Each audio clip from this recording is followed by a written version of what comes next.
প্ৰথম পৰ্যায়ৰ নিৰ্বাচনৰ বাবে মনোনয়ন পত্ৰ দাখিল কৰিলে আজি বহুতো প্ৰাৰ্থীয়ে ৰাজ্যৰ বিভিন্ন প্ৰান্তত প্ৰাৰ্থীসকলে বিভিন্ন ধৰণে আহি মনোনয়ন পত্ৰ দাখিল কৰিবলৈ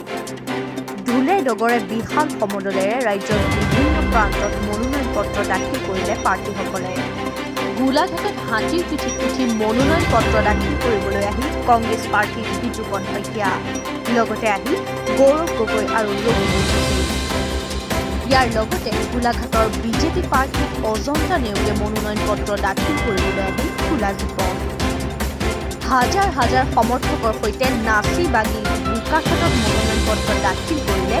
অসম গণ পৰিষদৰ সভাপতি অতুল বৰাই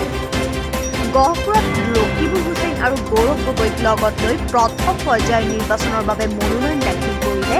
APCCৰ সভাপতি ৰিপুন বৰাই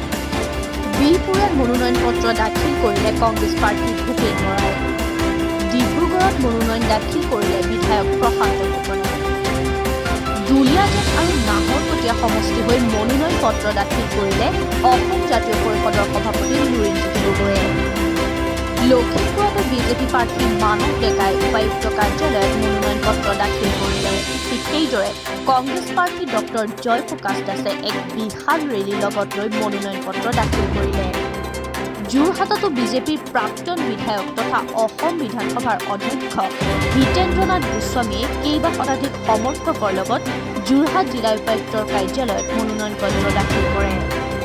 আনহাতে যোৰহাট বিধানসভা সমষ্টিৰ প্ৰাক্তন বিধায়ক তথা কংগ্ৰেছৰ AICCৰ সম্পাদক ৰাণা গোস্বামীয়ে গায়ন বায়নেৰে কেইবা শতাধিক সমৰ্থকৰ লগত মনোনয়ন পত্ৰ দাখিল কৰে ঠিক একেদৰে টিয়ক সমষ্টিৰ কংগ্ৰেছ প্ৰাৰ্থী পল্লৱী গগৈয়ে হাজাৰ হাজাৰ সমৰ্থকৰ সৈতে আজি মনোনয়ন পত্ৰ দাখিল কৰে দেৰগাঁৱত মনোনয়ন পত্ৰ দাখিল কৰে কংগ্ৰেছ প্ৰাৰ্থী বাণী হাজৰিকাই আনফালে শিৱসাগৰ সমষ্টিৰ হৈ অখিল গগৈ মনোনয়ন পত্ৰ দাখিল কৰিলে অখিল গগৈৰ মাতৃৰে চতিয়াৰ বাবে মনোনয়ন পত্ৰ দাখিল কৰিলে পদ্ম হাজৰিকাই কলিয়াবৰ সমষ্টিৰ বাবে কেশৱ মহন্তই আজি দাখিল কৰিলে মনোনয়ন পত্ৰ এইদৰে ৰাজ্যৰ বিভিন্ন প্ৰান্তত প্ৰথম পৰ্যায়ৰ নিৰ্বাচনৰ বাবে প্ৰতিগৰাকী প্ৰাৰ্থীয়ে নিজৰ নিজৰ মনোনয়ন পত্ৰ দাখিল কৰিলে নিউজ ডেস্ক ৰিপৰ্ট সংস্কাৰ লাইভ 24